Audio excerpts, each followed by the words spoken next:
in honor of Earth Day, we wanted to highlight cross-campus collaboration to develop leaders working in care for our common home, our living planet.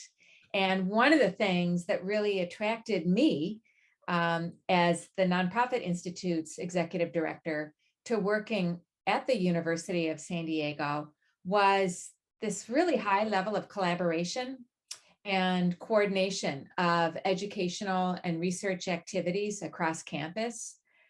We have the good fortune at the Nonprofit Institute to work with countless faculty and students and staff that span all the disciplines and span other kinds of issue areas around campus. And we work with other centers and institutes across campus as well. And it's really part of the University of San Diego way. And one of the things I like about that is it really, that's the manifestation of the University of San Diego's commitment to promoting positive change making in our communities, both locally and globally. And so today I'm joined by two of my wonderful colleagues, Dr. Michel Boudrias and Chris Nayve, to provide more background on our campus as a University of Laudato Si and the new Californians for All College Core program. And Michel Boudrias is the Director of Care for a Common Home on campus, and he's also a professor of environmental and ocean sciences. Chris Nayve is Associate Vice President for Community Engagement and Anchor Initiatives with the Tom and Karen Mulvaney Center for Community Awareness and Action on campus. So with that, I am going to turn it over to you, Michel Boudrias, and we're going to put up some slides on the screen and spotlight our speakers. So thank you all of the advisory board members that are here with us today to hear about this. Well, good afternoon, everyone. Oh, I'm so glad we have a new picture too. What I wanted to follow up on Emily's perspective of us working together. I've been working with Emily for a very long time in roles previous to USD. And I think one of the things I love best about our interactions with the Nonprofit Institute, working with Chris, is that we can come at it from different perspectives and work towards a common goal. So the next slide, please.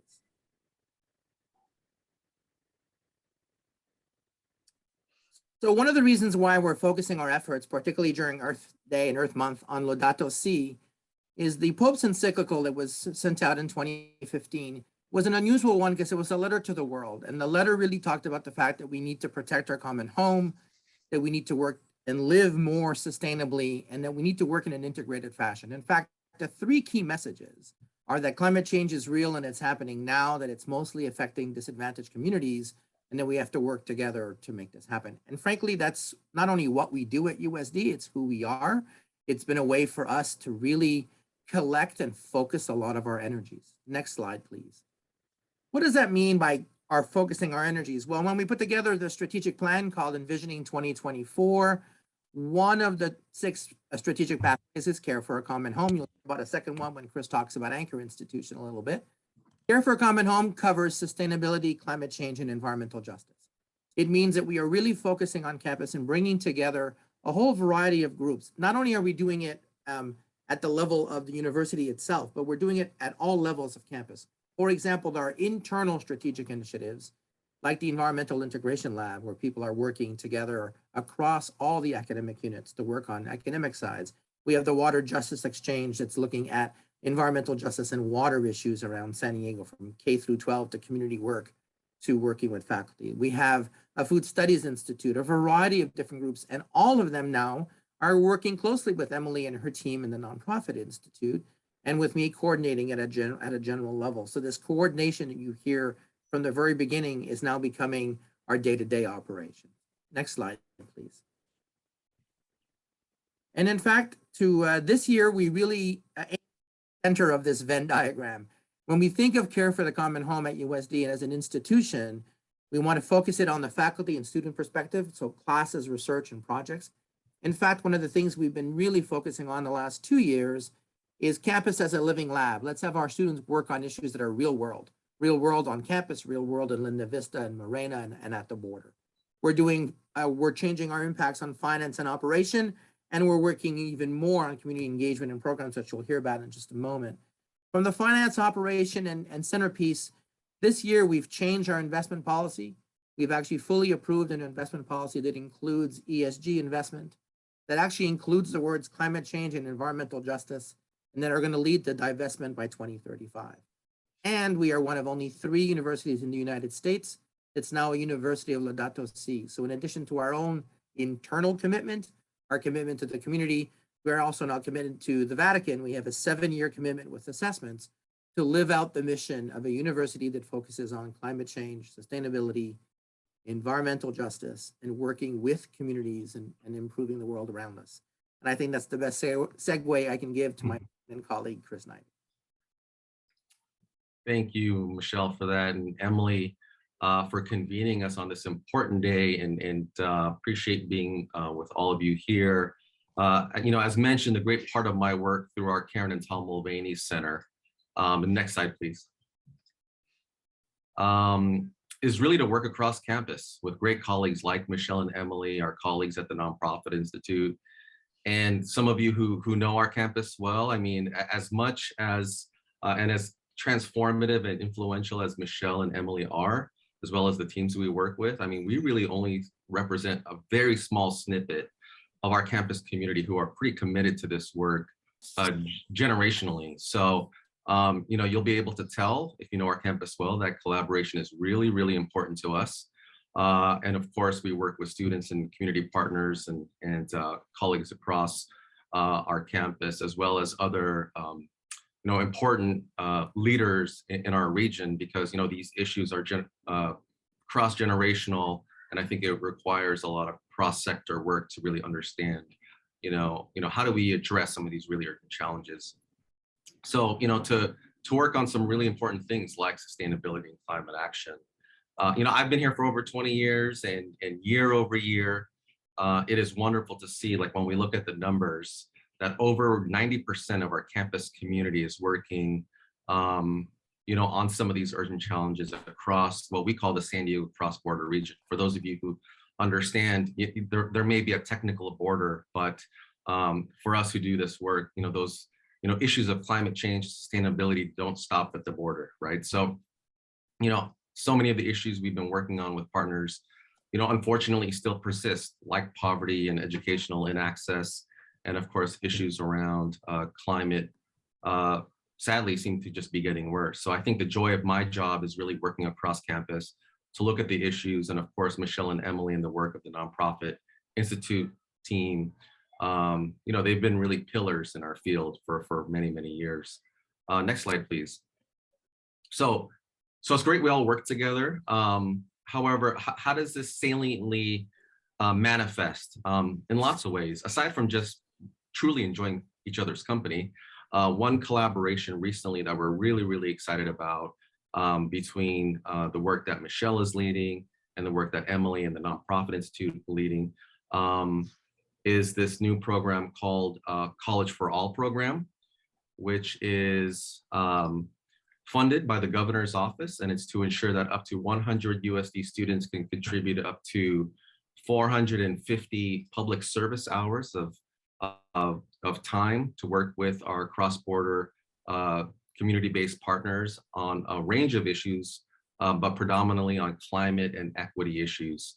And so the goal really is to have an important impact in the region while also helping lower the debt burden for students. So you'll see some of the high-level points here. I'm going to cheat. I was going to try not to look at the slide. But there have been some, in fact, I just met with the governor's team today. They actually came in person to talk more about their hopes. We're just really excited to be part of a cohort of 45 campuses from across the state. There may be a link we could put on the chat in terms of who else is involved. But there are 2-year schools, 4-year schools, publics and privates, Cal States and UCs involved with this program to really look at how do we get the human social capital of higher ed institutions to help communities deal with some of the critical issues we're facing today. So we're about to launch. It's technically, we're still in the planning phase, but the official launch will be August 1st. And this work doesn't happen if we don't have the leadership of Michelle and Emily here.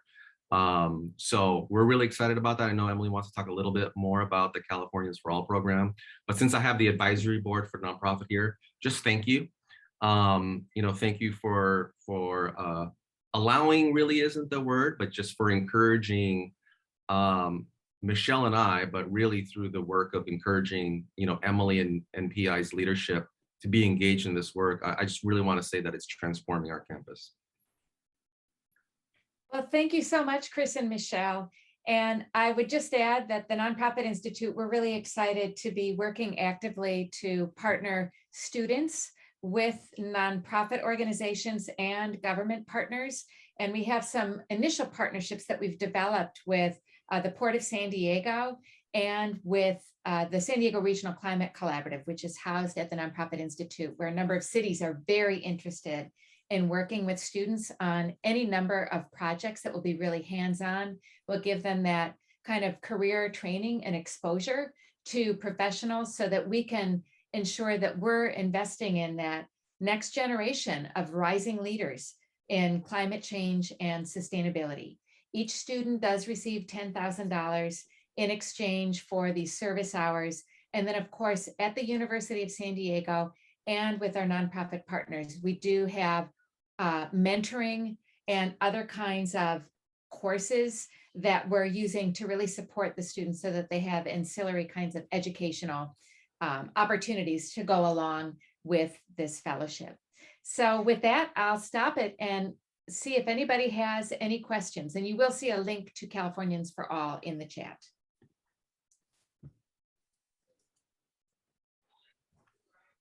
So Emily, the question I have is, where are the students coming from exactly? From which programs? Right now, we are recruiting across campus. The whole idea of this with focusing on climate action is it can come from different perspectives.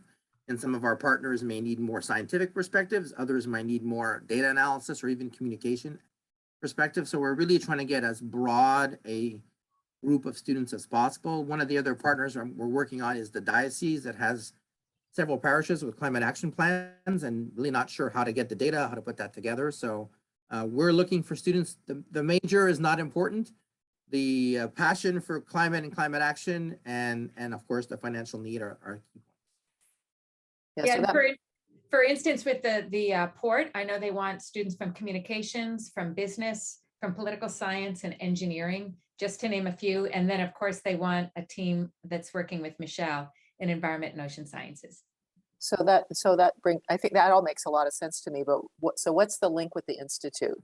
Because you're getting lots of kudos, Emily. So I'm trying to understand, what is the link for the Institute?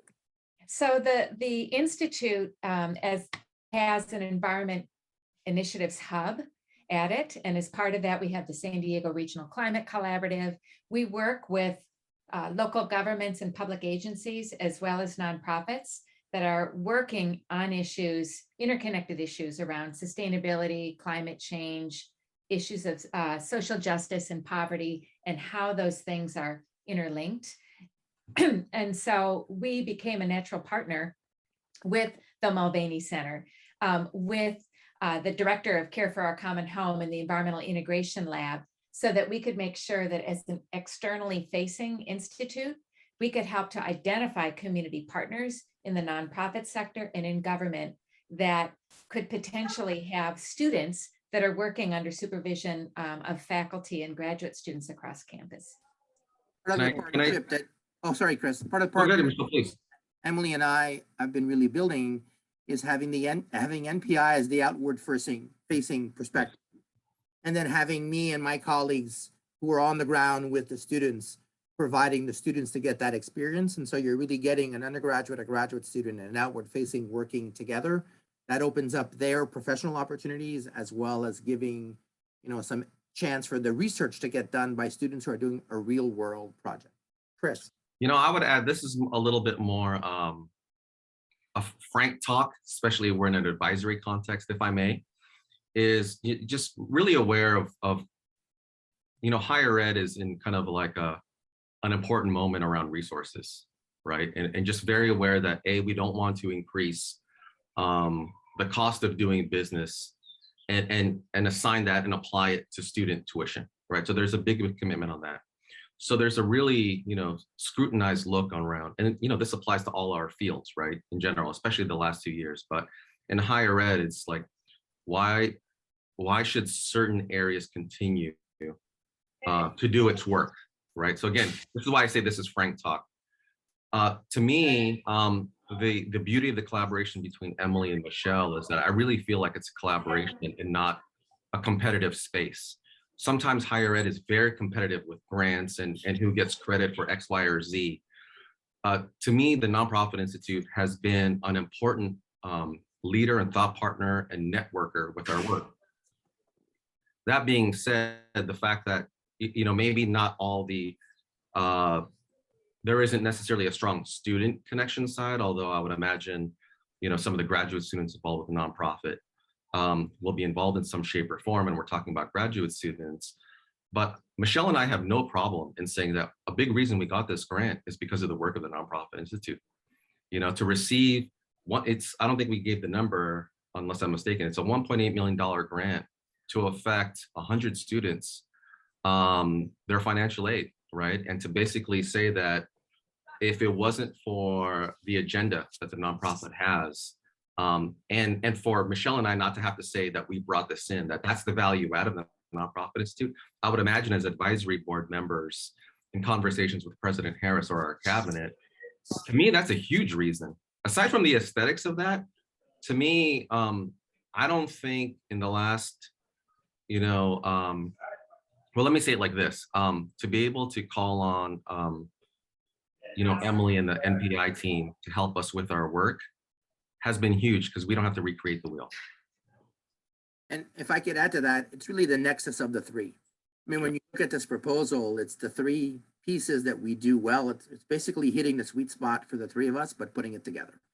And we need NPI to be bringing out the stories. Chris has been well plugged in and well rewarded for all the work at Mulvaney Center. And on my side, as the one who's most connected to the academic side, I really want our students to get real world experience. I don't want to read another term paper on sharks. I'd rather have them do something that's more valuable. And our students really want to do that. I was talking to Emily yesterday, and I have another student who wants to work with us on the Equinox quality of life dashboard. The student excited to be part of something real. And I think that's why the nexus of the three of us led to the success of this project. Well, that's very helpful, and congratulations, Emily, to you and your team. That's very positive things about you and all the work you're doing. Well, thank you all for joining us today. And if you have any other questions. Emily, I just wanted to thank Michelle and Chris for their presentation. And I have had many discussions with Emily about the Pope's letter to the world and what that means. And I think it's a beautiful framework for the learning and the efforts that you're undertaking. I wanted to sign up after listening to you. And I just wanted to say thank you for bringing this out, and thank you for making it tangible. Thank you for making it a realization of something that I think can be very beautiful. Delighted to see you all today, and wishing you the best for Happy Earth Day and Happy Earth Month. And we will see you all soon.